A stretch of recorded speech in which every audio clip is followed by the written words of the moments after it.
Assalamualaikum warahmatullahi wabarakatuh. Halo guys, selamat pagi, selamat siang, selamat sore, selamat malam bagi yang menonton video kali ini. Perkenalkan, nama saya Muhammad Alvin Agriansyah, Prodi Teknik Perminyakan di Universitas Islam Riau. Kali ini saya akan mempresentasikan tugas saya dari Bapak Asnawi SPD MPD, yaitu hakikat bahasa, ragam dan laras bahasa. Check it out. Pertama-tama kita membahas tentang apa itu bahasa. Bahasa adalah salah satu identitas sebuah bangsa, demikian juga halnya dengan bahasa Indonesia. Bahasa Indonesia memiliki dialek oleh karena seperti bahasa Indonesia terdiri dari latar belakang etnis, budaya, dan bahasa yang berbeda-beda seperti bahasa Indonesia, Batak, Jawa, dan lain-lain. Bahasa sebagai alat komunikasi yang dipergunakan oleh masyarakat untuk bekerja sama, berinteraksi, dan mengidentifikasi diri.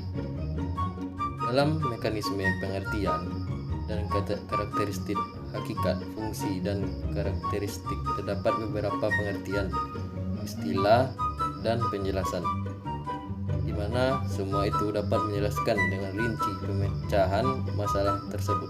On the next slide, kita membahas tentang hakikat atau definisi bahasa. Bahasa merupakan alat komunikasi yang berupa sistem lambang bunyi yang dihasilkan alat ucap manusia.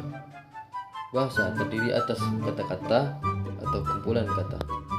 Masing-masing mempunyai makna, yaitu hubungan abstrak antara kata sebagai lambang dengan objek atau kata atau kosakata itu oleh ahli bahasa disusun secara alfabetis atau menurut urutan abjad, disertai penjelasan artinya, dan kemudian dibukukan menjadi sebuah kamus. Ada beberapa pengertian bahasa menurut para ahli. Yang pertama, Harimurti Kridalaksana menyatakan bahwa bahasa adalah sistem bunyi bermakna yang dipergunakan untuk komunikasi oleh kelompok manusia. Yang kedua, Kamus Besar Bahasa Indonesia atau KBBI. Bahasa adalah sistem bunyi yang arbiter yang dipergunakan oleh anggota suatu masyarakat untuk bekerja sama, berinteraksi, dan mengidentifikasikan diri. Ketiga, Finocchiaro. Bahasa adalah sistem simbol vokal yang arbitrer yang memungkinkan semua orang dalam suatu kebudayaan tertentu atau orang lain yang mempelajari sistem kebudayaan itu berkomunikasi atau berinteraksi.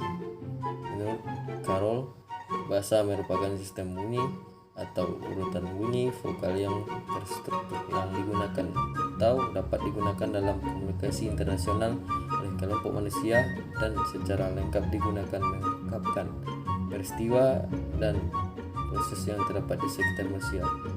5. ICN Oka Suparno. Bahasa adalah sistem lambang bunyi oral yang arbitrer yang digunakan oleh sekelompok manusia masyarakat sebagai alat komunikasi.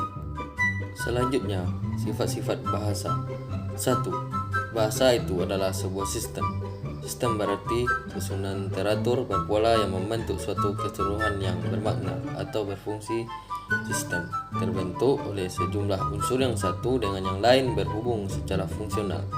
Bahasa terdiri dari unsur-unsur yang secara teratur tersusun menurut pola tertentu dan membentuk satu kesatuan. 2. Bahasa itu berwujud lambang. Lambang dengan berbagai seluk-beluknya dikaji orang dalam bidang kajian ilmu semiotika, yaitu ilmu yang mempelajari tanda-tanda yang ada dalam kehidupan manusia. 3. Bahasa itu berupa bunyi. Menurut Kridalaksana, bunyi adalah kiasan pada pusat saraf sebagai akibat dari perubahan dari getaran gendang telinga yang bereaksi karena perubahan dalam tekanan udara. Bunyi bahasa adalah bunyi yang dihasilkan alat ucap manusia, tapi juga tidak semua bunyi yang dihasilkan oleh alat ucap manusia termasuk bunyi bahasa. 4. Bahasa itu bersifat arbitrer. Kata arbitrer bisa diartikan sewenang-wenang, berubah-ubah, tidak tetap, mana suka-suka. Yang dimaksud dengan istilah arbitrer itu adalah tidak adanya hubungan wajib antara lambang bahasa yang berwujud bunyi itu dengan konsep atau pengertian yang dimaksud oleh lambang tersebut. 5. Bahasa itu bermakna. Salah satu sifat hakiki dari bahasa adalah bahasa itu berwujud lambang sebagai lambang. Bahasa melambangkan suatu pengertian, suatu konsep, suatu ide atau suatu pikiran yang ingin disampaikan dalam wujud bunyi itu. Maka dapat dikatakan bahwa bahasa itu mempunyai makna. Karena bahasa itu bermakna, maka segala ucapan yang tidak mempunyai makna dapat disebutkan bukan bahasa. 6. Bahasa itu bersifat konvensional.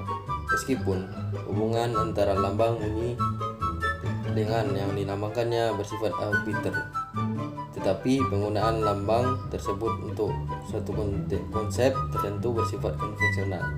Artinya, semua anggota masyarakat bahasa itu mematuhi konvensi bahwa lambang tertentu itu digunakan untuk mewakili konsep yang diwakilinya. 7. Bahasa itu bersifat unik. Bahasa dikatakan bersifat unik artinya setiap bahasa mempunyai ciri khas sendiri yang tidak dimiliki oleh bahasa lainnya. Ciri khas ini bisa menyangkut sistem bunyi, sistem pembentukan kata, sistem pembentukan kalimat, atau sistem-sistem lainnya.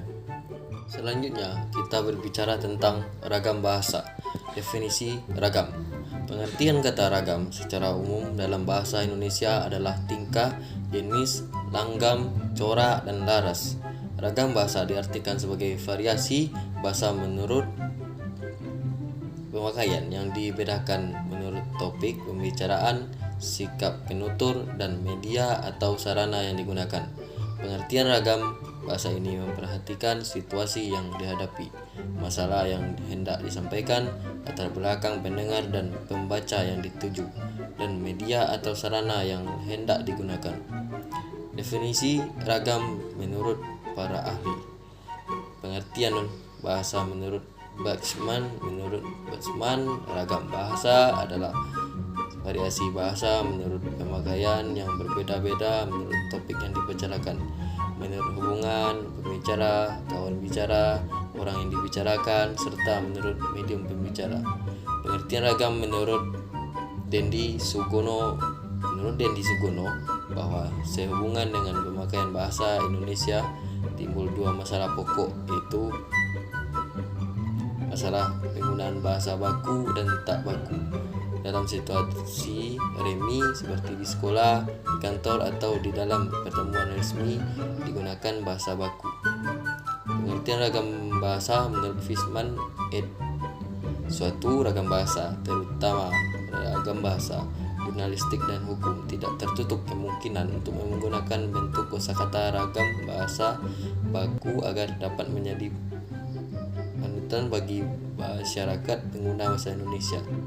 Dalam pada itu, perlu diperhatikan ialah kaidah tentang norma yang berlaku yang berkaitan dengan latar belakang pembicaraan, situasi pembicaraan, pelaku bicara, dan topik pembicaraan.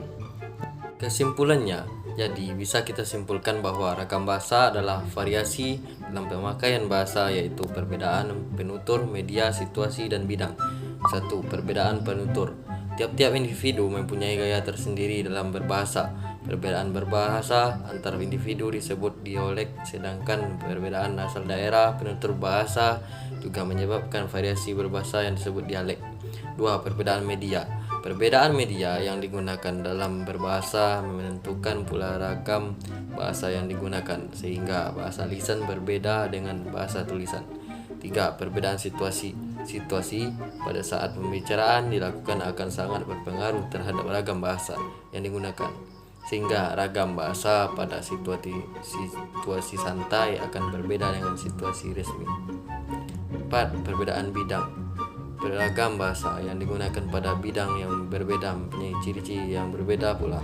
Misalnya, bahasa jurnalistik berbeda dengan ragam bahasa sastra. Selanjutnya, dasar ragam bahasa.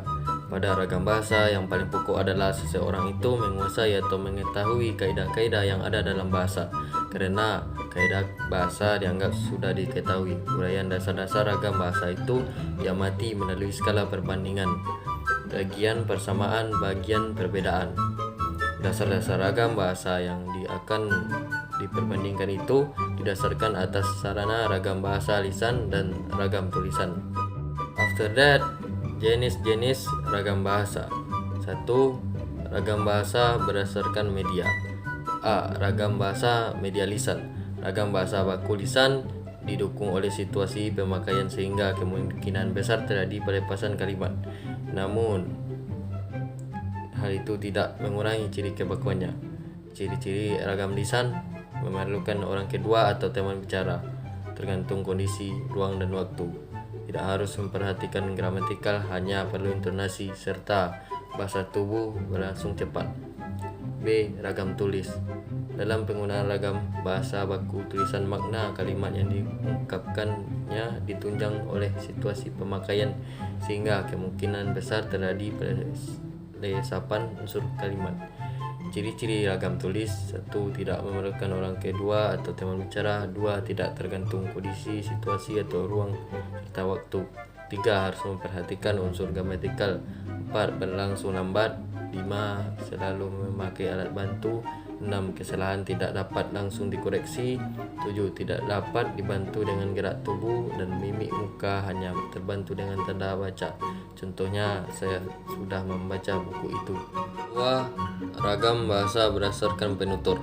A. Ragam bahasa berdasarkan pendidikan penutur.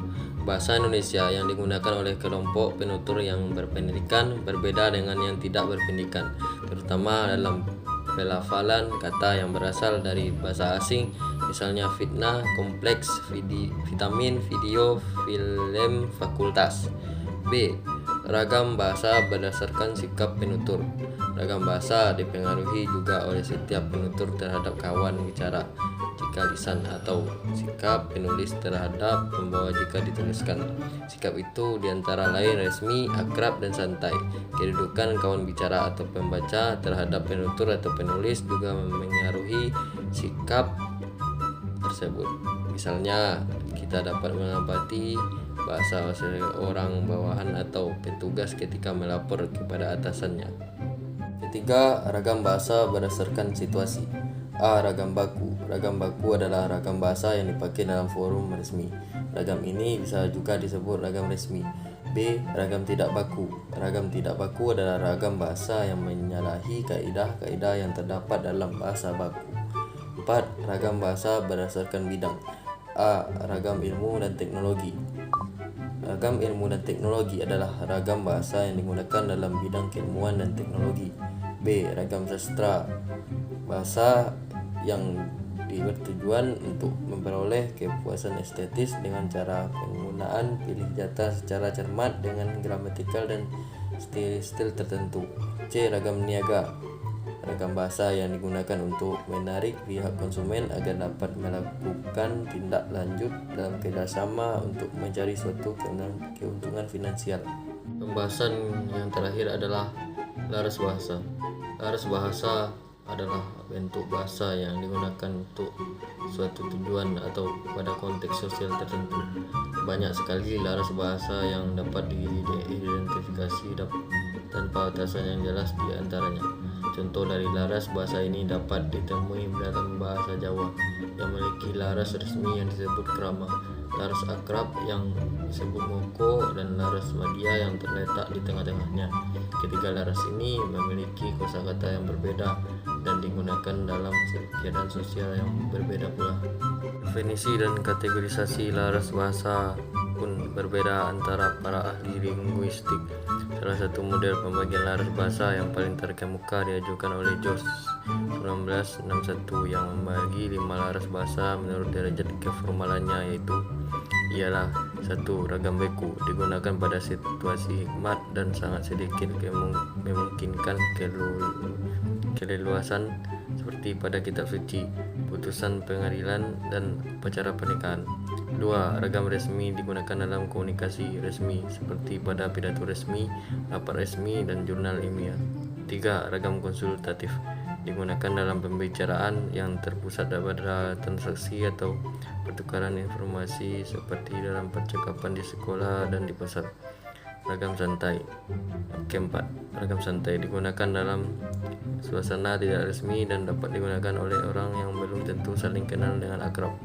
5. Ragam akrab digunakan di antara orang yang memiliki hubungan yang sangat akrab dan intim.